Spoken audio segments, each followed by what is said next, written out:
Mi esposa intentó atropellarme tras descubrir que sabía de sus infidelidades, hoy su vida es un desastre y yo por fin soy libre. Nos casamos en enero de 2020, a escondidas. Teníamos apenas 22 y 21 años, y nos parecía emocionante sentir que compartíamos un secreto que nadie más tenía permitido conocer. Vivíamos juntos en el campus universitario de Miami, lejos de nuestras familias, y cada día era una mezcla de juventud y terquedad, como si estuviéramos blindados contra cualquier cosa que pudiera salir mal. Pero lo cierto es que apenas dimos ese paso, algo se rompió entre nosotros. Para empezar, y nunca cortó del todo la relación con su exnovio de la preparatoria, a quien llamaré J.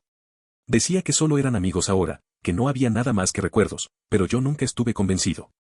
Él no era un amigo cualquiera, había sido su primer amor. Y aunque yo intenté hacerme el fuerte, verle aparecer en las notificaciones de su teléfono con bromas o comentarios inocentes me hacía sentir como si nunca hubiera dejado de estar en su vida. Al principio intenté callar y confiar, porque eso se supone que hacen los esposos, ¿no? Pero y empezó a volverse paranoica con el teléfono, lo mantenía volteado, lo llevaba hasta el baño, se ponía agresiva cuando yo lo miraba por más de un segundo. Y aunque me repetí 1000 veces que invadir su privacidad estaba mal, la desconfianza terminó ganando. Un día logré descubrir su código. Esperé a que se quedara dormida, tomé el celular de la mesa y comencé a revisar. No encontré mensajes románticos ni fotos comprometedoras. Nada que pudiera afirmar que ella me estaba engañando. Pero sí encontré conversaciones con J llenas de confianza, chistes internos, palabras cariñosas. Era evidente que él nunca había dejado de importar. A eso se fue sumando la pandemia, y la vida nos empujó fuera de nuestra burbuja. En marzo, la universidad cerró y tuvimos que volver a nuestras casas. Como nadie sabía que estábamos casados, escondíamos los anillos cuando estábamos frente a nuestras familias. Nadie sospechaba. Nos convertimos en desconocidos cómplices dentro de nuestras propias casas. Pero la tensión entre nosotros seguía creciendo. Yo intentaba creer que lo de J era solo un mal presentimiento de mi parte, pero y se mostraba cada vez más distante, cada vez más preocupada por su espacio. Y todo se vino abajo la primera semana de abril, cuando ella simplemente me dijo que quería el divorcio. Sin rodeos. Sin pausas. Como si las palabras no tuvieran peso. Yo me derrumbé. Le rogué, le pregunté qué había hecho mal, si ya no la hacía sentir amada, si estaba cansada de mí. Me respondió casi sin emoción que ya no me amaba, que yo no era el indicado. Me dijo que lo había pensado bien, que lo mejor era terminar. En ese momento, no podía creer que alguien que había sido capaz de casarse conmigo en secreto ahora quisiera deshacerse de todo tan fríamente. Durante una semana hice todo lo posible por salvar lo que teníamos. Estaba completamente a su merced. Llamadas, mensajes, disculpas, súplicas. Dormía mal, comía peor. Lloraba sin que nadie lo supiera. Pero al final, me cansé. O quizás fue simplemente que algo en mí entendió que ya no había amor de su parte. Así que acepté el divorcio. Le pedí solo una cosa, que me devolviera los anillos que yo había comprado. Pero se negó. Dijo que eran un regalo. Que legalmente le pertenecían. Y tenía razón, supongo. Pero, ¿quién querría conservar algo que simboliza un amor que ya no existe? Yo lo veía como una burla. Esos anillos no eran baratos, y yo apenas llevaba 4 meses pagándolos a crédito. Discutimos al teléfono hasta que colgué y rompí a llorar. Fue mi madre quien entró a mi cuarto y me encontró hecho pedazos. No sabía nada. Le conté todo entre sollozos, y ella me abrazó como cuando era niño. Al día siguiente, fuimos juntos a casa de I. Mi mamá confrontó a la de ella. Ellas discutieron, mientras I se escondía en su cuarto, sin bajar a hablarme. Me mandaba mensajes desde el celular pidiéndome que no metiera a nuestras familias en esto, como si su divorcio sorpresa fuera un juego privado. Al final, entre ambas madres, se acordó que ella me devolvería los anillos, pero no ese mismo día. 2 días después, recibí una llamada inesperada de I mientras estaba en el trabajo. Lloraba. Me dijo que su madre se había enterado del matrimonio secreto y la había echado de casa. Me dijo que todavía me amaba. Que quería intentar arreglarlo. Que se mudaría conmigo, que cortaría toda relación con J. Que seríamos una verdadera pareja casada. Y yo, le creí. Porque a veces uno ama con la ingenuidad más peligrosa, la que perdona porque necesita no sentirse solo. Dejé todo tirado en el trabajo y fui a buscarla. Así de impulsivo. Así de enamorado, o quizá así de necesitado de creer que todavía se podía salvar algo de lo que nos habíamos prometido. En cuestión de horas, pasamos de estar divorciados en el papel a estar tomados de la mano recorriendo apartamentos. Era absurdo, lo sabía, pero en ese momento lo sentí como un renacer. Ella me miraba con los ojos rojos por haber llorado y me decía, gracias. Te lo prometo, todo será diferente esta vez. Y yo quería creerle. Una y otra vez. Encontré un apartamento barato gracias a la pandemia. Era pequeño, pero tenía lo básico, una sala modesta, un dormitorio, una ventana con vista a nada. Nos mudamos en 3 días exactos. Llegué a casa de mis padres con la noticia. Mi madre no hablaba. No podía creer que estuviera volviendo con alguien que me había echado en pedazos hacía solo una semana. Mi papá se limitó a decir que era mi vida, y que tenía que aprender de mis decisiones, aunque dolieran. No dormí esa noche. Sentía culpa por ver a mi madre tan dolida y al mismo tiempo sentía esa absurda esperanza de quizá ahora sí. Mis amigos me ayudaron a cambiarme. Mientras cargaban las cajas, bromeaban como siempre, pero se notaba que estaban preocupados. Yo tampoco lo decía en voz alta, pero sabía que había elegido creerle a ella antes que a todos los que me querían. La primera noche en el apartamento fue perfecta. O al menos eso pensé. Cenamos en el suelo, sobre una caja, con comida rápida. Reímos. Ella me abrazó como hacía meses no lo hacía. Me dijo que me amaba, que era su hogar. Yo me sentí ligero, como si los meses de desgaste hubieran desaparecido. Me acosté pensando que quizá mi mamá y mis amigos estaban equivocados, que esta vez sería diferente. Pero lo que no sabía es que ese sentimiento iba a durar menos de lo que tardé en desempacar las maletas. Unas semanas después nos invitaron a tomar algo con unos conocidos. Nada muy especial. Fuimos, bebimos un poco y al volver al departamento ella cayó rendida en la cama, completamente inconsciente. Yo no tenía sueño. Algo en mí no dejaba de dar vueltas. Una especie de intuición quemaba en el pecho. Tomé su teléfono. Y ahí estaba. Mensajes con otro ex, conversaciones que databan de la época en que me pidió el divorcio.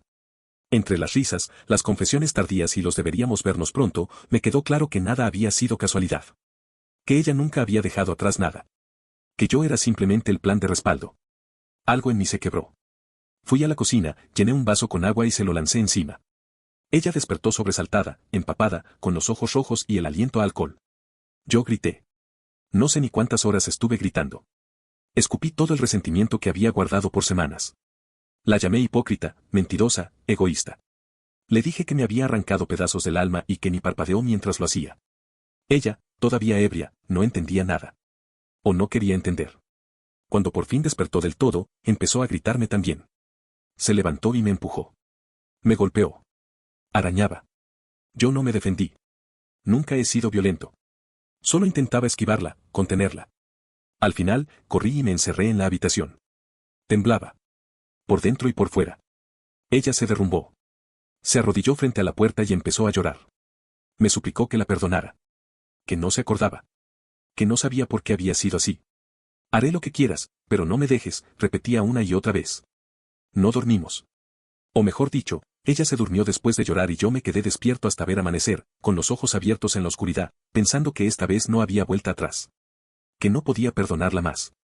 Que algo en mí estaba muriendo mientras intentaba salvarnos. A las 7 de la mañana, cuando despertó, no recordaba casi nada. Yo se lo recordé todo. Se lo dije sin gritar. Y ella lloró otra vez. Dijo que no tenía a dónde ir. Que si la echaba, se quedaría en la calle.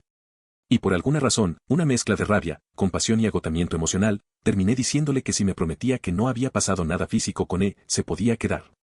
Solo con esa condición. Ella juró que no. Que solo habían sido mensajes. Que fue un error. Que no volvería a pasar. Pero esa mañana, mientras ella hablaba entre lágrimas, yo pensé en lo peor, ¿y si también me había mentido con J?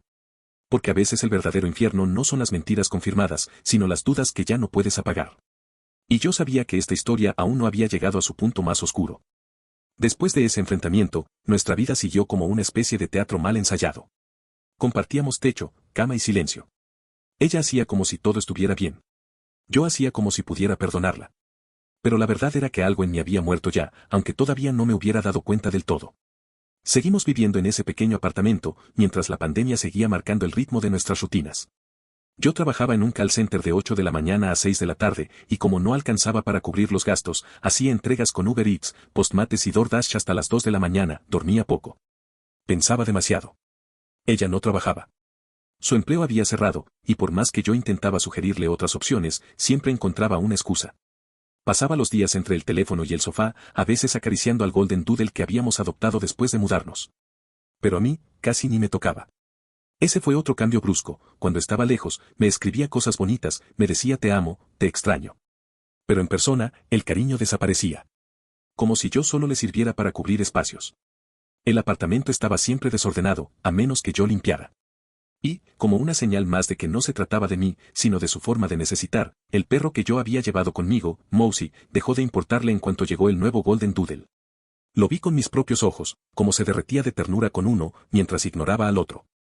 Todo eso se sumaba en mi mente, una lista silenciosa de cómo yo era invisible en mi propio matrimonio. Y sin embargo, todavía luchaba.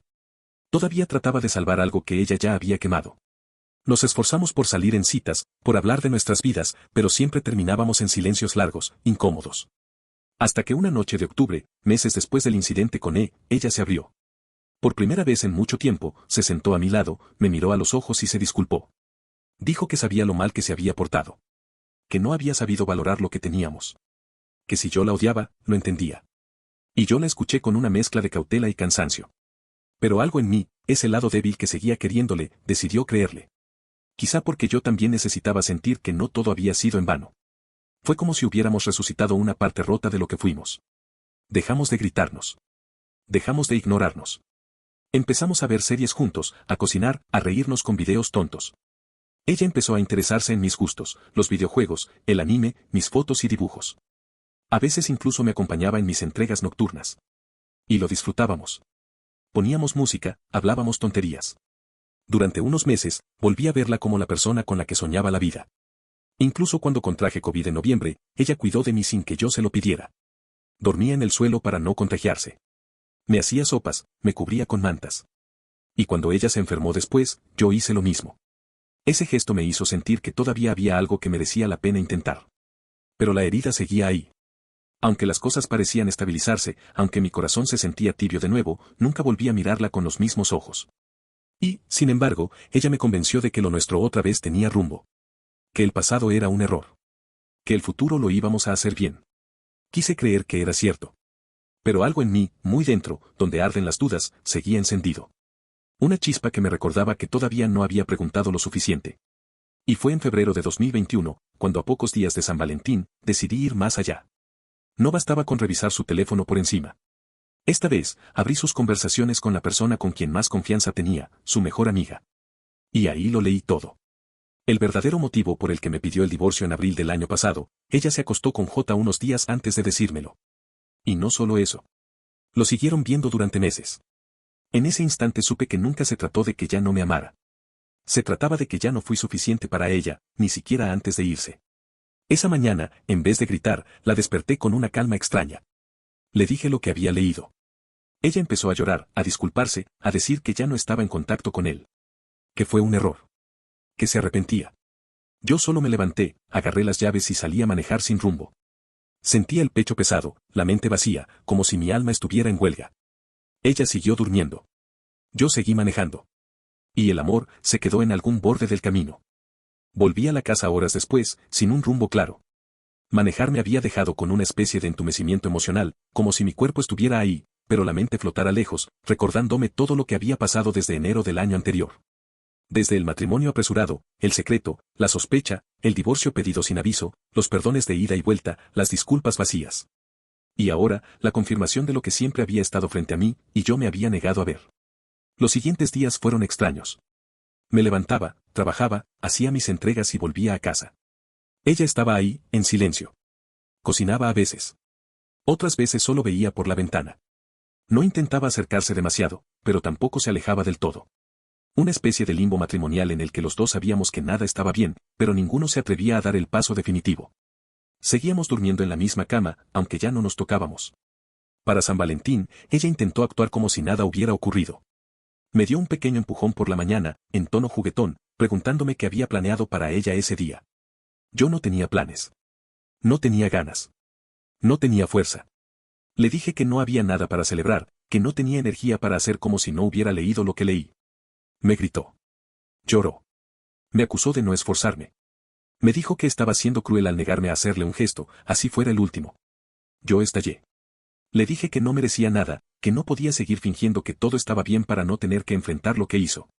Y sin embargo, no me fui. Muchos se preguntaron, y aún lo hacen, ¿por qué seguía ahí? La verdad es más triste que complicada, estaba agotado. Sentía que no tenía energía para empezar de cero. Pensaba en lo que dirían los demás, en el tiempo invertido, en la vida ya armada. Era más fácil esconderlo bajo la alfombra. Era más fácil hacer como si un perdón bastara. Aunque yo ya me había convertido en alguien que no reconocía. Yo, que antes dibujaba, tomaba fotos, hacía planes para el futuro, soñaba proyectos, ahora solo sobrevivía al día. Me acostaba con la idea de que tal vez mañana, por fin, sería ese día en que todo cambiaría, o que yo despertaría sin esta pena clavada en el pecho. Pero no. Cada día era igual. Monótono. Roto. Lleno de pensamientos silenciosos que pesaban demasiado. Fue ahí cuando ella decidió irse de viaje. En abril de 2021, se fue a Perú con su abuela. Y yo, en vez de sentir miedo o celos, sentí un ligero alivio. Por fin tenía el apartamento para mí. Mis amigos comenzaron a visitarme de nuevo.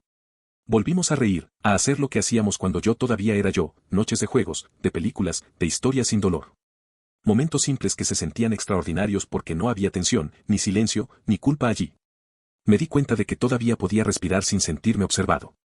Que todavía existía la versión de mí que no vivía esperando el próximo mal día. Mientras tanto, el contrato del apartamento estaba por terminarse. Ya había estado hablando con mi padre. Mi madre se había ido a Chicago a pasar unos meses con la familia, y él me sugirió que me mudara de vuelta a casa para ahorrar y estabilizarme. Y eso hice. En junio de 2021 regresé a mi cuarto.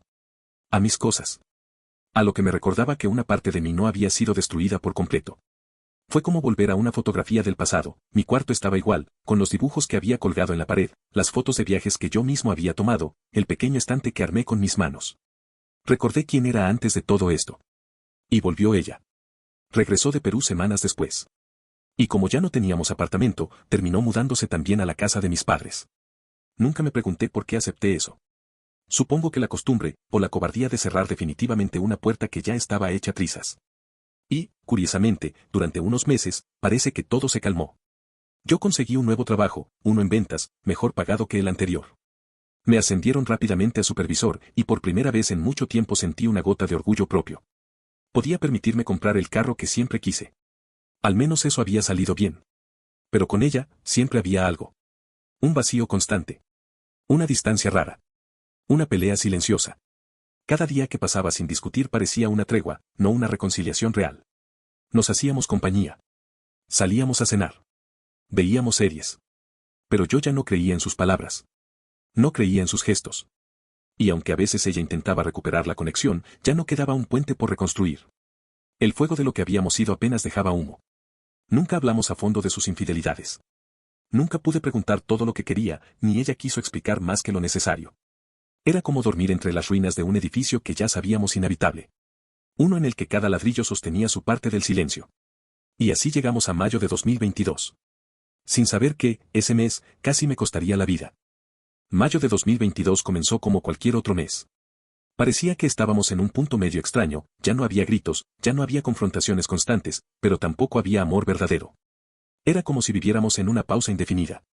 Esa noche, invité a unos amigos a ver una pelea de boxeo en la sala de estar de la casa de mis padres. Lo había hablado antes con I. Le dije que serían solo unas horas, que habría gritos, como siempre que nos juntábamos para ver deportes, y ella no puso objeciones. Hasta ahí, todo bien. La pelea comenzó y como era de esperarse, todos los que estábamos en la sala gritábamos, celebrábamos, discutíamos jugadas. La energía del deporte, la cerveza, las risas. Era un respiro. Por un momento, sentí que recuperaba ese trozo de vida donde no era solo el esposo traicionado. Pero y empezó a escribirme mensajes, uno tras otro, exigiendo que bajara el ruido. Aún así, seguí con mis amigos, hasta que el combate terminó. Cuando uno de ellos se dio cuenta de que la batería de su camioneta se había agotado, salimos con mi carro a ayudarlo a encenderla. Estuvimos conversando unos 30 minutos más mientras el motor hacía contacto. Yo le respondía a que ya casi terminábamos, que no faltaba nada. Pero en un punto, ella salió de la casa.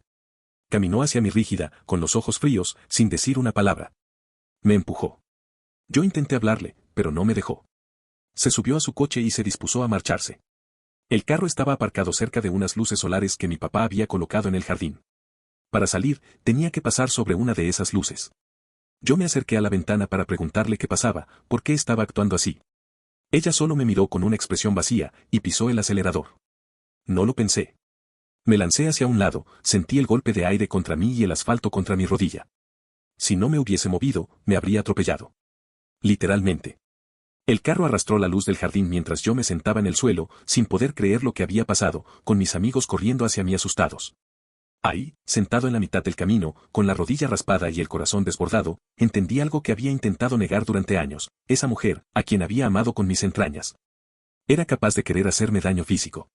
No solo emocional. Físico. Después de que mis amigos me ayudaron a levantarme, volví a la casa tambaleando. Revisé el teléfono de I, que había dejado tirado en nuestra habitación, aún desbloqueado. Y lo que hallé ya no fue solo sospecha. Era verdad. Confirmación total. Ella no solo me había engañado con J una vez. Tenían una aventura que duró meses, desde antes incluso de que me pidiera el divorcio. Eso explicaba tantas cosas. Su frialdad. Sus cambios de actitud. Las desapariciones repentinas. Las llamadas extrañas. Todo. Y entonces pasó algo dentro de mí que ni yo mismo entendí, una especie de pausa emocional. No lloré. No grité. No me hundí. Solo me quedé inmóvil, como si alguien me hubiera desenchufado de mi propio cuerpo. Era más que tristeza. Era hueco. Era nada. La rabia, el dolor y el cansancio se mezclaron para formarme un destino claro, irme. No mañana, no después de pelear otra vez, no después de otro falso perdón. Esa misma noche. Eran casi las 2 de la mañana cuando salí por la puerta trasera para evitar encontrarme con ella. Fui a la casa de mi hermana, pero antes de llegar, y vino siguiéndome en su carro. No sé si quería hablar, seguir con el drama o terminar lo que había empezado. Yo solo corrí y toqué la puerta de mi hermana hasta que respondió, llorando, temblando, con la respiración cortada. Le conté todo. Ella me abrazó, me escuchó, me sostuvo como nadie más lo había hecho hasta ese momento. Por primera vez, dije en voz alta todo lo que me había guardado durante años, los engaños, el desprecio, la manipulación, las veces que pensé que yo era el problema y el casi atropello que acababa de vivir.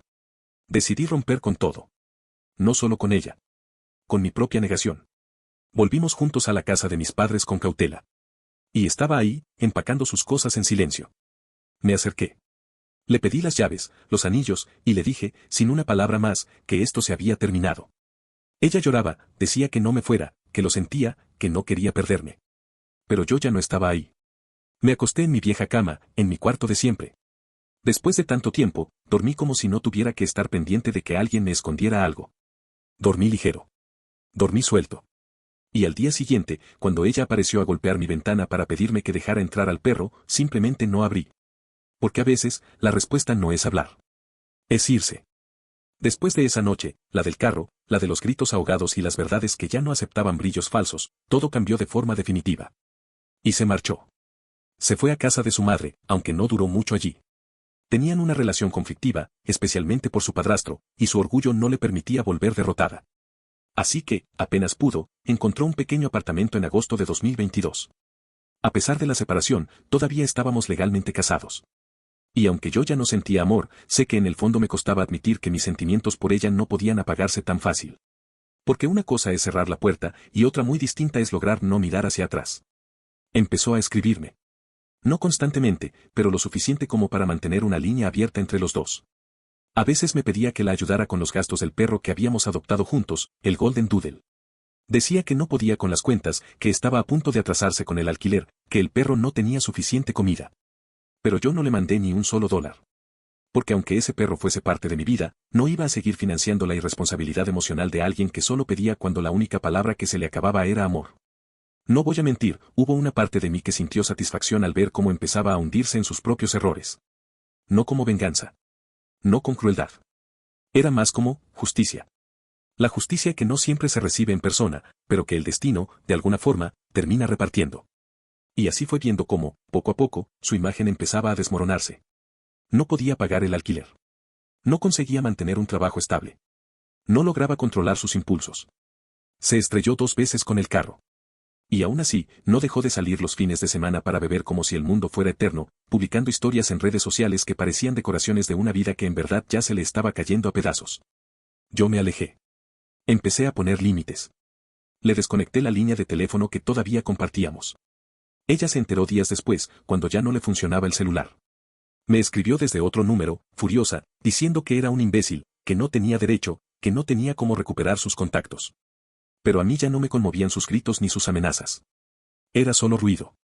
Ruido viejo. Aún así, seguía diciendo que me amaba. Que nadie la había querido como yo.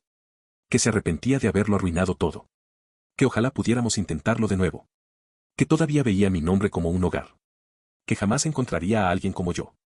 Y aunque algo en mí se ablandaba al leer esas palabras, otra parte, la que sobrevivió a todos los golpes silenciosos, sabía que no podía volver.